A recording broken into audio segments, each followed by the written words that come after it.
लड़के ने नव रची हुई सुनहरी पंख वाली बत्तख को ध्यान से देखा। उसने एक बहुत ही खुश नजर के साथ नन्ही बत्तख के सिर को भी धीरे से थपथपाया। लेकिन लड़के के पास पैसे नहीं हैं। उन्हें तब तक इंतजार करना पड़ा जब तक दुकान के मालिक ने सामान साफ कर दिया। एक बत्तख का अंडा था जो अभी भी रचा नहीं है। लड़के ने वो अंडा देखा। वो एक तरफ खड़ा था। उसने अंडे को ध्यान से देखा बहुत उत्साह के साथ। लेकिन बॉस ने सोचा कि यह एक सड़ा हुआ अंडा है, तो उसने अंडे के छिलकों के साथ उसे कूड़ेदान में फेंक दिया। लड़का हैरान हो गया। यह उसका मौका है। वो अंडे को खोजने के लिए कूड़ेदान में घुस गया। जब वो इसे अपने हाथ में पकड़ता है वो तब भी गर्म होता है। उसने झट से उसे गर्म रखने के लिए अपनी जेब में रख लिया। फिर वो अपने पिता के घर चला गया। लेकिन उसका इरादा तले हुए अंडे बनाने के लिए घर लाने का नहीं था। घर आते ही उसे तुरंत एक टोकरी मिली। फिर कागज को गर्म रखने के लिए उसे अंदर रख दिया। अंत में अंडे के लिए छोटा इंक्यूबेटर तैयार किया। उसने टेबल पर स्टडी लैंप ऑन किया। फिर दीपक के माध्यम से अंडे को देखा और देखा अंदर एक छोटा सा जीवन है। वो उस दिन का इंतजार कर रहा है जिस दिन छोटी बत्तख का जन्म होगा। उसने ध्यान से अंडे को टोकरी में रख दिया। साथ ही ऊपर से थोड़ा और पानी छिड़का। इसे नमी बनाए रखने दिया। यह अंडे सेने के लिए उपयोगी है। लेकिन 1 घंटे बाद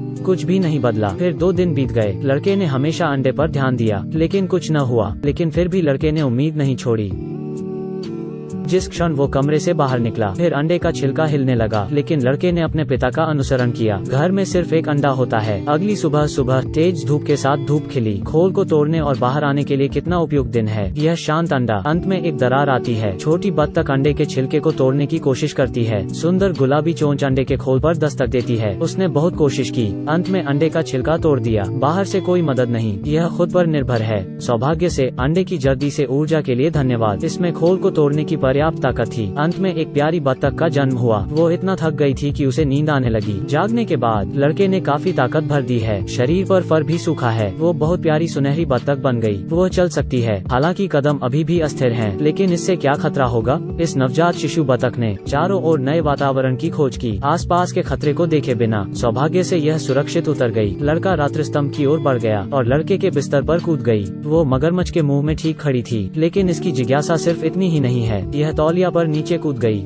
यहाँ दोस्तों को खोजने की उम्मीद है। लेकिन बिस्तर के नीचे केवल भूले हुए खिलौने थे। डिकलिंग की एक छोटी सी चाल ने एक चेन रिएक्शन बनाया। उसे नहीं पता था कि क्या करना है। उसका एक खिलौना मकड़ी द्वारा पीछा किया गया। वो डर गई। वो डरावने बिस्तर से बाहर भागी। यह लड़के की टी शर्ट में छिप गई। यह एक उपयुक्त जगह थी। वो यहाँ छिप सकती है और गर्म रह सकती है। तो इसने खुद को संभाल लिया और चैन से सो गई। जब लड़का घर आया उसने केवल अंडे का छिलका देखा। वो हर जगह डिकलिंग की तलाश करने लगा लेकिन टी शर्ट को छोड़ दिया। ठीक उसी समय जब बत्तख गहरी नींद सो रही थी, लड़के के पिता ने शर्ट उठाई और कपड़े की टोकरी में रख दी। इसने अपना छोटा सिर बाहर निकाला। दूसरों को इसके अस्तित्व के बारे में बताएं, लेकिन फिर वो कपड़ों के ढेर से ढक गई। बत्तख बहुत डर गई। उसकी बाहर आने की हिम्मत नहीं हुई। क्या यही जीवन समाप्त हो गया। कपड़े लगातार वॉशिंग मशीन में फेंके जाते हैं। हालांकि बत्तखें तैर सकती हैं, लेकिन वहाँ फेंके जाने के बाद वो मर जाएगी। लेकिन इस वक्त बत्तख का बच्चा टोकरी से बाहर निकल गया। प्यारा चेहरा कमरे के चारों ओर देखा। लड़के को अचानक याद आया और बस टोकरी के पास भागा। और अंत में फिर से बत्तख ने फिर से लड़के की आंखों को चकमा दिया। इस बार वो रसोई में भाग गई। घर की सबसे खतरनाक जगह। बत्तख भूखी थी,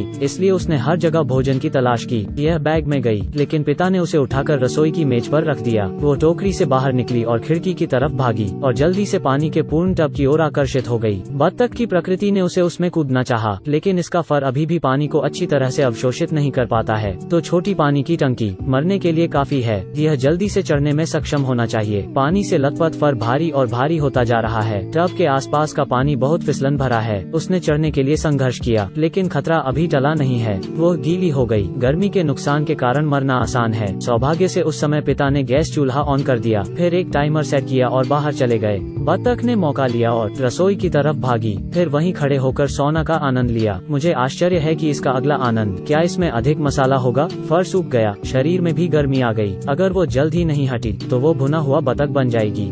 बत्तख का बच्चा अलमारी के किनारे आ गया। इसने अपने पंख लहराए, उड़ना सीखने का इरादा, लेकिन वो फिसल गई और गिर गई। सौभाग्य से वो नीचे गद्दे पर गिर गई। यह दरवाजे पर चढ़ गई। इस समय टाइमर कंपन करने लगा। फल चाकू को धीरे धीरे बाहरी किनारे पर गिरने का कारण बना।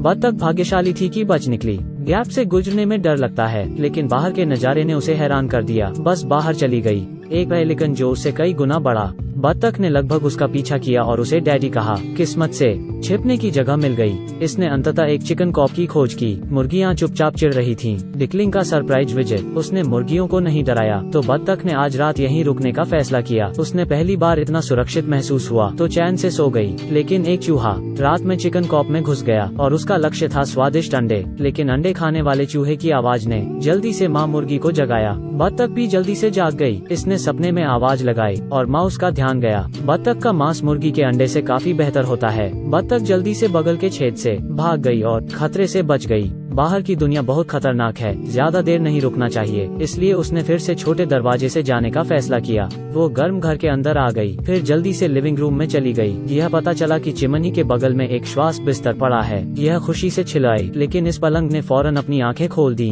ओह, परेशान न करना बेहतर है। ओह, यह एक बिल्ली है। बत्तख डर गई और जल्दी से छिप गई। वो बिल्ली के डर से कांपने लगी, लेकिन जाहिर है बिल्ली उसे जाने नहीं देने वाली। बत्तख के पास अब छिपने का कोई रास्ता नहीं है। लेकिन सौभाग्य से इस समय लड़का दिखाई दिया। उसने एक खूनी कहानी को रोका। उसने खुशी खुशी बत्तख को उठा लिया, इसे धीरे से स्ट्रोक किया। डिकलिंग भी जानती थी कि कोई खतरा नहीं है। इतनी जल्दी लड़के के साथ बत्तख की माँ के रूप में व्यवहार किया। लड़के ने गृह कार्य किया। उसने इसके अलावा झूठ बोला और उसे देखा। वो और बत्तख का बच्चा रात में भी बातें करते थे। लेकिन एक दिन पिता को लड़के का राज पता चल गया। उन्होंने इसे अस्वीकार किया। लड़के ने बिना अनुमति के अंडा ले लिया, इसलिए वो बत्तख को वापस बाजार में ले आया और इसे विक्रेता को वापस दे दिया। लड़का सहन नहीं कर सका, लेकिन उन्होंने फिर भी इसे वापस दे दिया और बत्तख को भाई बहनों के साथ फिर से मिलते देखा। लड़के को भी उसके पिता घर ले आए। घर जाते समय लड़का बहुत उदास था। जब वो घर गया तो वो ऊब गया और अपने खिलौने ले गया, लेकिन उसने केवल बत्तख के बारे में सोचा। इस समय बत्तख अचानक दरवाजे पर दिखाई दी। इसके पीछे अन्य बत्तखें थीं। यह पता चला कि उसके पिता ने उसके लिए बत्तखों का एक पूरा झुंड खरीदा है। वो तुरंत उसके पास दौड़े और खुशी से उसके साथ बड़े हुए।